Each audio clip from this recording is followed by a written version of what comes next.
म्हणून मी सर्वांना विनंती करीन की आपण सर्वांनी 19 मार्च रोजीच गुढीपाडवा हा सण साजरा करावा। तसेच पंचांगामध्ये दिल्याप्रमाणे मिरे, हिंग, मीठ, ओवा आणि साखर याचं कडुलिंबाच्या कोवळ्या पानांचे पुष्पासहित चूर्ण करून चिंचेमध्ये कालवून भक्षण करावे। पंचांगस्थ गणपतीचे पूजन करावे।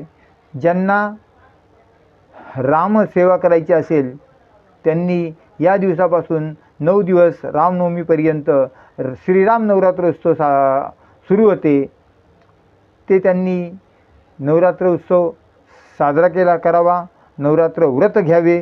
ज्यांना रामरक्षा सिद्ध करायची असेल त्यांनी या कालावधीमध्ये रामरक्षा सिद्ध करावी असा शास्त्र वचन आहे। म्हणून सर्वांनी याची नोंद घ्यावी।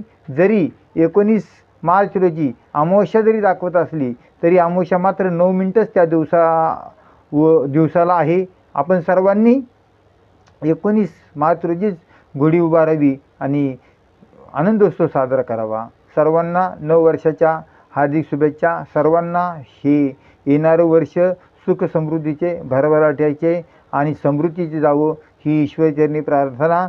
आणि माझ्या या चॅनेलला सबस्क्राईब करा, आवडलं तर लाईक करा आणि मला प्रोत्साहन द्या, जेणेकरून मी योग्य वेळी योग्य व्हिडिओ तुमच्यापर्यंत आणीन।